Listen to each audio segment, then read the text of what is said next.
कर दिया अच्छा है। सर, जस्टिस मंसूर अली शाह साहब की गुफ्तगू सुनी थी, आपने भी सुना होगा कि उन्होंने कहा कि जो फैसला हमने दिया है उसको हर सूरत में मानना पड़ेगा।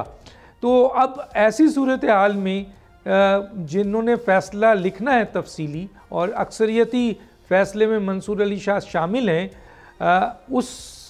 इस पार्लियामेंट के तरमीम को अगर सामने रखते हैं और उनके जिस स्टेटमेंट को देखते हैं तो वाज़ेह तौर पर नज़र आ रहा है कि पार्लियामेंट और अदलिया दो मुख्तलिफ सिंत में टकराव की सूरत हाल इख्तियार करेंगे। जी क्या कहते हैं सर इस पर?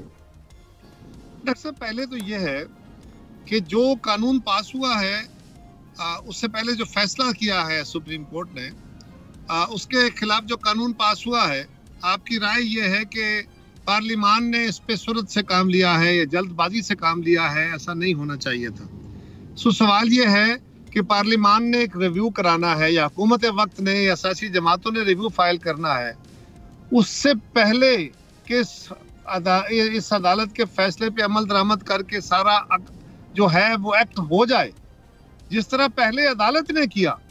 इस फैसले को करते वक्त जो बुनियाद बनाई गई है वो ये है कि जो चीफ इलेक्शन कमिश्नर ने या इलेक्शन कमीशन ने अदालत के फैसले की, साबका फैसले की इंटरप्रिटेशन गलत करते हुए पीटीआई को इंसाफ से महरूम रखा, उनको निशान से महरूम रखा है।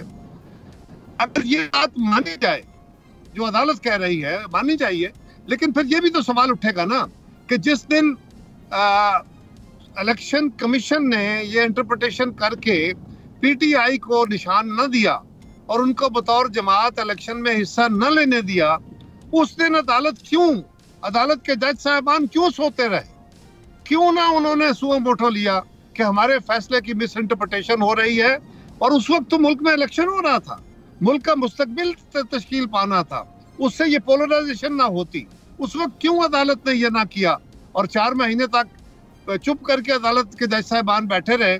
जब हाई कोर्ट का एक फैसला आया और वो फैसला चैलेंज हुआ सुप्रीम कोर्ट में, तो ये जो मौजूदा फैसला है इसकी बेस फराहम कर दी गई कि जी वो फैसला, वो इंटरप्रिटेशन गलत थी। अब यही सूरत हाल यहाँ हो गई।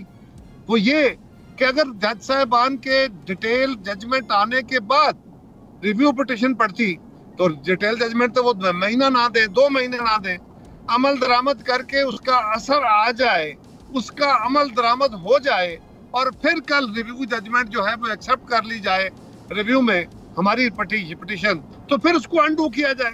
तो क्या इसी चक्कर में रहना है कि पहले एक फैसले को कहा जाए कि ये गलत फैसला हुआ था, ये इस फैसले को मिस इंटरप्रेट किया, अब दूसरे फैसले के इफेक्ट को खत्म करना है? तो इसी पिंग पोंग में खेलते रहना है क्या?